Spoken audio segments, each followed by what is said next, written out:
एक गर्म मुद्दा जो कि सिर्फ भारत का ही मुद्दा नहीं है, पूरे विश्व भर का मुद्दा है, वो है टैरिफ का मुद्दा।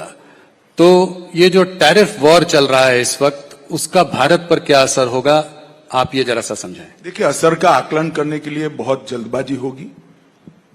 सिर्फ अकेले भारत पर टैरिफ नहीं डाला गया है, ढेर सारे देशों पर डाला गया है। हमारे कितने ऑप्शन खुलेंगे, अमेरिका में भी हमसे ज्यादा हमारे स्पर्धक है, वो देशों पर टैरिफ डाला गया है। तो इसका असर क्या होगा? हो सकता है कि हमारा सामान ज्यादा भी जा सकता है, कई सारे देशों में हमारे सामान जाने की व्यवस्था भी होगी। बहुत कॉम्प्लेक्स मसला है, इसमें इतनी जल्दबाजी में इसका असर का आकलन किसी को नहीं करना चाहिए। पैनिक एक जो आ रहा है, आपको लगता है कि भारत में कोई ऐसा पैनिक का कोई वो नहीं? मुझे लगता है कि देश की जनता ऐसे पैनिक में कभी आती नहीं है। ये थोड़ा मीडियाबाजी होती है तो असर तो होता है, असर नहीं होता है ऐसा नहीं, मगर धीरे धीरे संभल जाएगा। अमित जी, सब लोग जानना चाहते हैं, मेरे कुछ कॉलीग्स ने भी बोला है कि आपसे जरूर पूछूं कि भारतीय जनता पार्टी का अगला अध्यक्ष कौन होगा। बहुत दिनों से चर्चा चल रही है, सुर्खियों में भी है, मगर कोई नाम निकल कर नहीं आ रहा है। अभी तक तय नहीं हुआ है। बिल्कुल तय नहीं हुआ, तो कितना समय लगेगा? आपकी मुस्कुराहट से मुझे लग रहा है कि कुछ नहीं बता रहे, नहीं हुआ भाई। 13 करोड़ के मेंबरशिप के पार्टी का अध्यक्ष छिपा नहीं रह सकता ना, तय होगा उसी दिन सार्वजनिक हो जाएगा। वो पर्चा भरेंगे तो तुरंत ही नाम घोषित हो जाएगा। तो समय क्यों लग रहा है अभी तक? तो जी, समय लग रहा है। जी।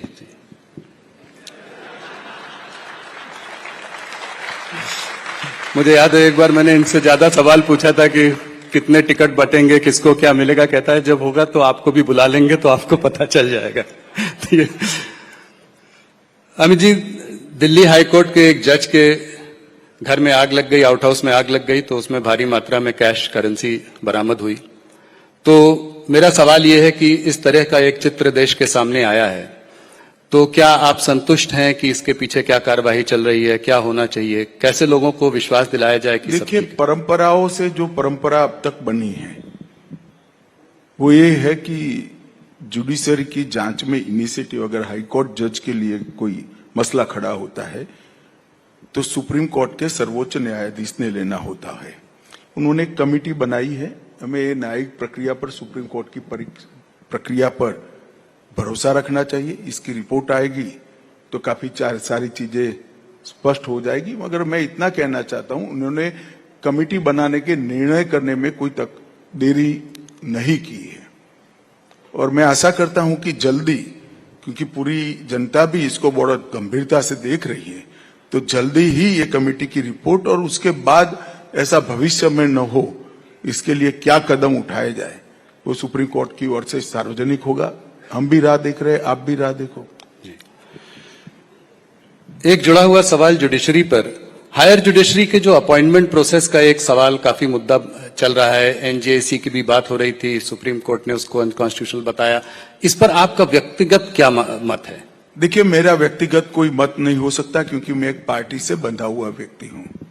मेरा कोई व्यक्तिगत मत नहीं होता है। मेरा मत व्यक्तिगत मैं पार्टी में रख सकता हूं। पार्टी एक निर्णय पर पहुंचती है, फिर पार्टी का मत मेरा मत होता है। इसी तरह से सरकार में भी मेरा कोई व्यक्तिगत मत नहीं होता है। व्यक्तिगत मत जब प्रधानमंत्री जी चर्चा करते हो तब मुझे रखना होता है, या तो कैबिनेट में रखना होता है। इसके बाहर तो कैबिनेट का जो डिसीजन होता है वही हमारा डिसीजन होता है। परंतु मैं मानता हूं कि इस पर एक नए सिरे से एक बहस ये घटना के कारण खड़ी हुई है। जनता में काफी उत्सुकता भी है। हम राह देखते हैं कमेटी क्या करती है, उससे काफी आप कह रहे हैं उसके बाद बहस होनी चाहिए? नहीं, बहस तो अभी कर ही रहे हो आप। बहस में तो कौन किसको रोक सकता है, परंतु कमेटी क्या रिपोर्ट देती है इसके आधार पर सारी चीजें स्पष्ट होगी। जम्मू और कश्मीर की ओर चलते हैं, कल आप वहां पर थे भी। राज्य का दर्जा कब तक मिलेगा, क्या आपको लगता है, और नई सरकार का कैसे आप आंकलन करते हैं? देखिए, भारतीय जनता पार्टी एक अखिल भारतीय पार्टी है। हमने भारत में 2 नेताओं के नेतृत्व में सरकार बनाई, एक अटल जी के नेतृत्व में बनाई और एक लंबे समय के लिए लगातार तीसरी बार मोदी जी के नेतृत्व में बनाई। भारतीय जनता पार्टी ने कभी भी केंद्र में सत्ता रहते वक्त राज्य सरकार किसकी है वो नहीं सोचा है, ना हम कश्मीर के लिए सोच रहे हैं। कल ही मैं रिव्यू करने के लिए गया था, उमर साहब मेरे साथ ही बैठे थे, भोजन भी किया, बड़े अच्छे से इनकी फोटो भी आई है। जी जी। और हम सभी राज्य सरकारों के साथ जिस तरह का हमारा व्यवहार होता है इसी का है, परंतु सुरक्षा और अलगाववाद इस पर हमारा स्टैंड फर्म है, इसमें कोई कॉम्प्रोमाइज ना हम करेंगे ना किसी को करने देंगे।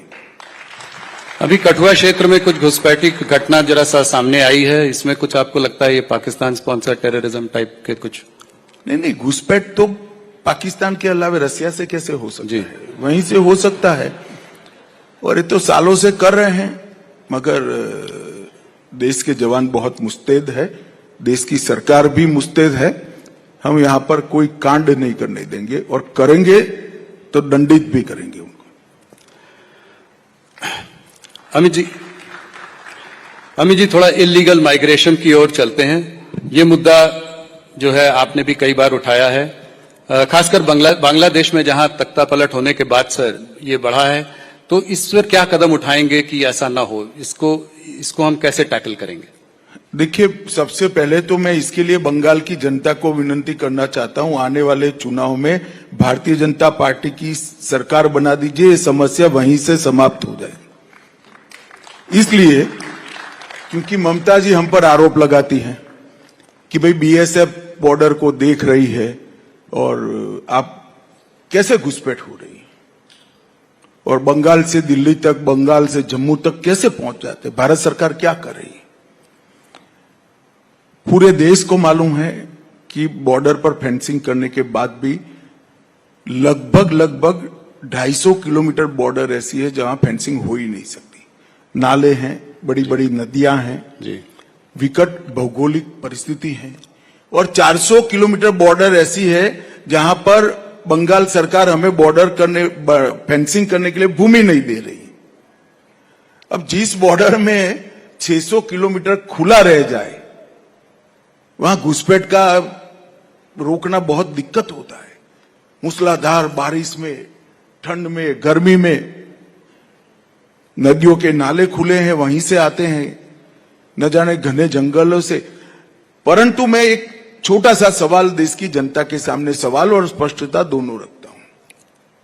वो आग तो गए देश में, चाहे रोहिंग्या हो चाहे बांग्लादेशी हो, उनका वोटर कार्ड कहां बन रहा है,